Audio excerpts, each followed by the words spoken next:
Rusiyadan son illərin ən güclü hədələri Azərbaycana gəlməyə başlayıb. Birdən-birə ritorikanı çox sərtləşdiriblər. Mən bilən artıq bizim izləyicilərimizin xəbəri var. Deməli, ard-arda bir neçə günün ərzində Azərbaycana münasibətdə təhqiramiz, təhdid edici Rusiya rəsmilərinin açıqlamaları olub. Əvvəla, deməli, Rusiya prezidentinin köməkçisi Medinski Rusiyanın Ukraynadan işğal elədiyi o Donbas torpaqlarını Qarabağla müqayisə aparıb və bu kontekstdə Qarabağı mübahisəli ərazi adlandırdı. Təsəvvür edin, Ukrayna ilə danışıqlar heyətinə rəhbərlik edəcək qədər məsuliyyətli vəzifə tutan bu şəxs indiyə qədər dərk etmir ki, Qarabağ mübahisəli ərazi deyil və olmayıb. Hətta Rusiyanın da vaxtı ilə axı səsi olub Birləşmiş Millətlər Təşkilatının qətnamələrində və bütün o qətnamələr bütün zamanlarda təsdiq edib ki, Qarabağ Azərbaycan ərazisidir.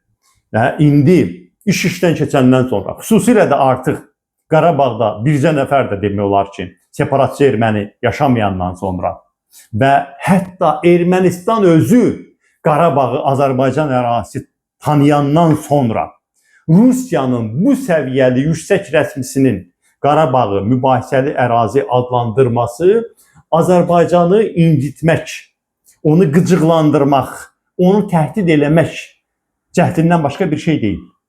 Amma bununla bitmədi ki, məsələ. Əksinə, sanki Medinski başladı yeni bir dövrü. Ardınca Rusiya Xarici İşlər Nazirliyinin mətbuat xidmətinin rəhbəri Azərbaycanda xeyli mənada artıq populyar olan Mariya Zakharova açıqlama verdi. Ermənistanı və Azərbaycanı ikimizi bir yerdə NATO ilə əməkdaşlığın fəsadlarından xəbərdar elədi. İndi Ermənistanın prinsip etibarilə Avropa İttifaqına üzvlüklə bağlı qərarı var. Ermənistan açıq şəkildə qərbə inteqrasiya siyasəti aparır.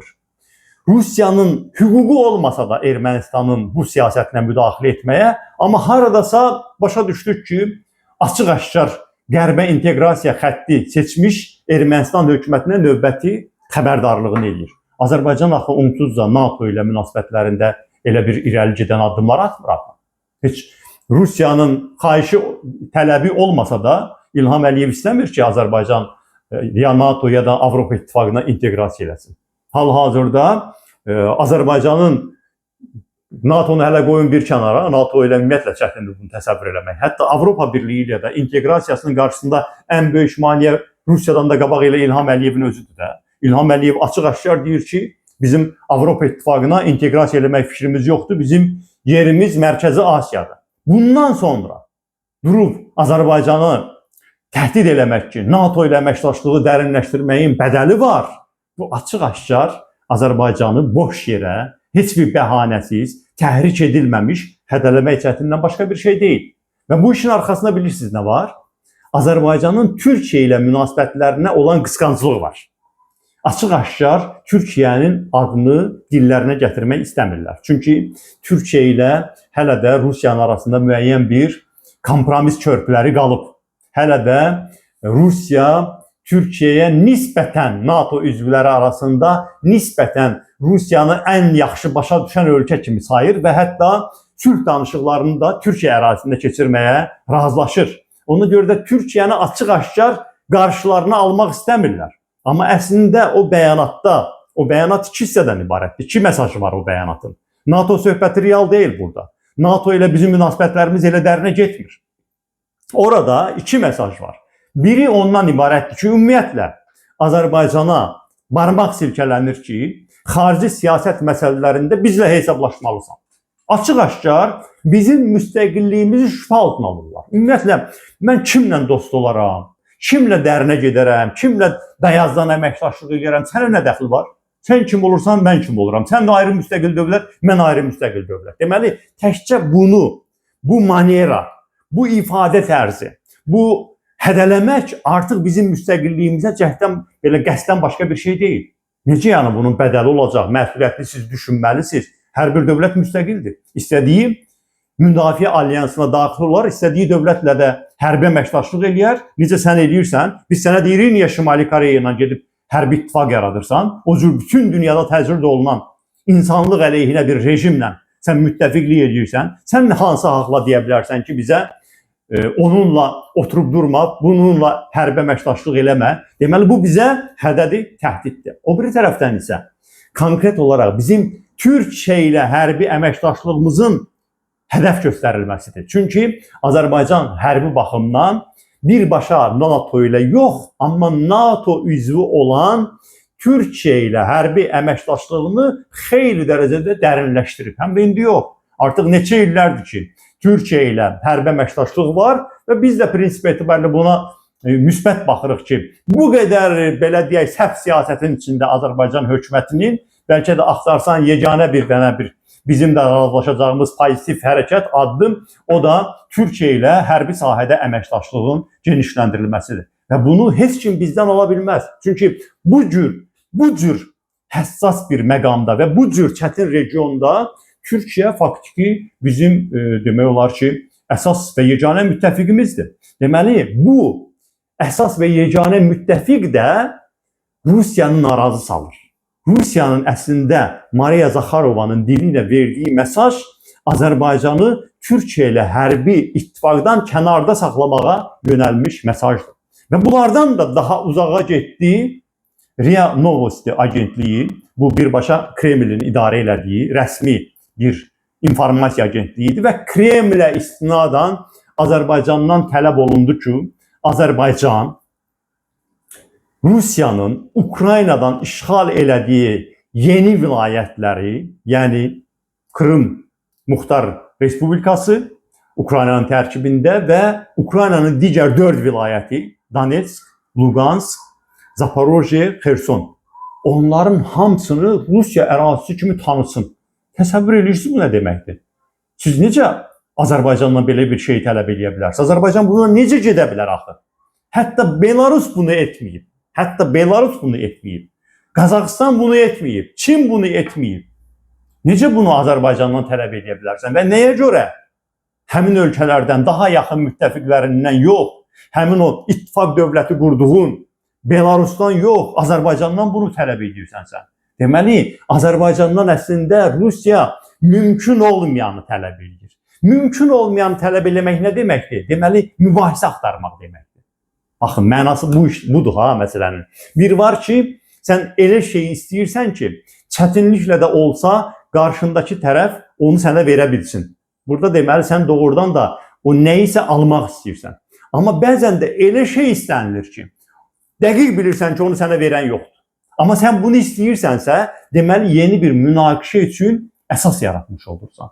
Nəyə görə bəs Azərbaycanla bağlı belə bir ritorika seçilib? Nəyə görə Azərbaycan yenidən təhdid olunmağa başlayıb? Baxın, prinsip etibarilə İlham Əliyev onsuz da Rusiya ilə belə deyək müttəfiqlik siyasəti həyata keçirdi. Baxın, bu bizim təyyarəmizin vurulmasında o zaman yaşanmış müəyyən bir fikir ayrılıqlarına, mübahisələrdən başqa bütün məsələlərdə Rusiyanın siyasətini Azərbaycan hakimiyyəti müdafiə edir. Hətta bu günlərdə də yenə də deməli Rusiyanın baş nazirinin liderliyi ilə MDB hökumət başçılarının iclası keçirilir. Azərbaycanın da baş naziri orada iştirak edir. MDB xüsusi xidmət orqanlarının iclası keçirilir. Azərbaycan da orada təmsil olunur. Yəni Rusiyanın MDB-ni möhkəmləndirmək siyasətinə Azərbaycan dəstək verir. Rusiyanın iqtisadi baxımdan bu sanksiyalardan yayınmaq siyasətinə hansısa bir formadasa Azərbaycan özünü zərbəyə qarşısına qoymamaq şərti ilə Azərbaycan hökuməti dəstək verir. Yəni bütün bunlardan sonra eyni zamanda Azərbaycan hökuməti də əsasən Rusiyanın anti-qərb ritorikasını paylaşır və bütün bunlardan sonra Azərbaycana qarşı niyə görə belə bir münasibət olsun? Bilirsiniz, mən bunu nə ilə izah edirəm? Əlbəttə ki, burada psixoloji olaraq bizim təyyarəmizin vurulmasından sonra İlham Əliyevin bu həmin vaxta düşmüşdü ki, Suriyada Əsəd rejimi də iflasa uğramışdı və Rusiyanın sürətlə çökəcəyi və əvəzinə Türkiyənin regionda sürətlə yüksəldiyi müşahidə olunurdu və o məqamda bizim təyyarəmiz də vuruldu və İlham Əliyev də həmin situasiyanın təsiri altında Rusiyadan belə deyək adekvat münasibət tələb elədi. Əslində qeyri-adi bir şey deyildi. Cinayətkarların cəzalandırılması adekvat münasibətdir. Amma Rusiya bunu özü üçün qəbul eləmədi. Niyə görə qəbul eləmədi? Çünki Rusiya bizə müstəqil dövlət kimi baxmır. Rusiyanın liderləri açıq-aşkar deyirlər ki, SSR-nin buraxılması hüquq baxımından natamam olub, qanun pozuntusu ilə olub. Açıq-aşkar Rusiya rəsmiləri bunun davasına aparırlar ki, SSR-i rəsmi hüquqi baxımdan hələ də buraxılmayıb. Görürsünüz, həyasızlığın dərəcəsinə baxın. Və keçmiş SSR-nin ərazisində yaranmış dövlətləri, xüsusilə də Orta Asiya dövlətlərini kvazi dövlətlər adlandırırlar. Yəni, yalancı dövlətlər, uydurma dövlətlər adlandırırlar.